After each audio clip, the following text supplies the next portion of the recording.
নমস্কার বন্ধুরা, নতুন একটা ভিডিওতে সবাইকে জানাই স্বাগত। সুইট পটেটো, মিষ্টি আলু, লাল আলু, রাঙা আলু, চাই না আমি বলো না কেন, এটা একটা মিষ্টি আলু। আমাদের এখানে একে মিষ্টি আলুই বলা হয়। তো আজকে এটা নিয়ে নাড়াচাড়া করছি কারণ একটাই, আমি শিনচ্যান আর ডোরেমনের ভীষণ বড় ফ্যান।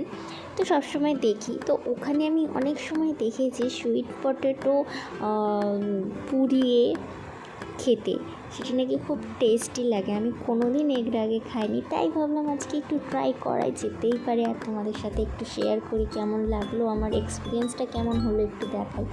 তো দেখতেই পাচ্ছ বাড়িতে রান্না হচ্ছে আমাদের জোড়া উনুনে, আর গরিবের বাড়ি সোয়াবিন রান্না হচ্ছিল। তো রান্নাটা প্রায় শেষের পথে। তো ওই রান্নাটা যখন আর একটু হলে হয়ে যাবে, তো সেই কারণে ওই আলুটা নিয়ে এসেছিলাম। এবার আগুনটা যেটা রয়েছে আঁচের মধ্যে আমরা ওটা দিয়ে দেবো। দেখতেই পাচ্ছ লাল গনগনে আগুন পুরো। তো এর মধ্যে আমরা দিয়ে দেবো, এই দিলাম। এবার এটা অল্প চাপা দিয়ে কিছুক্ষণ রেখে দেবো, বেশি না 5-10 মিনিট রাখলেই এটা নাকি হয়ে যায়, বেশি সময় লাগে না, যেহেতু আগুনটাও অনেক রয়েছে তাই বেশি সময় লাগে না।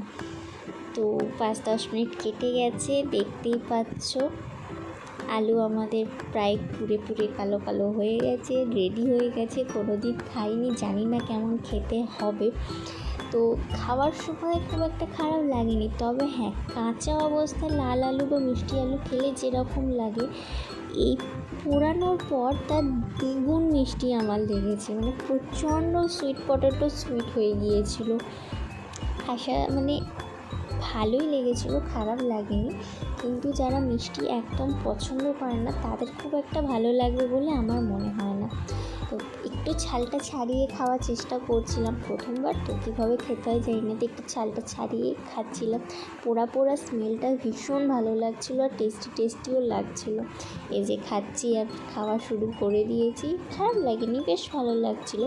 এর মধ্যে একটু লঙ্কা টঙ্কা দিলে, একটু মাখালে আরও ভালো হতো।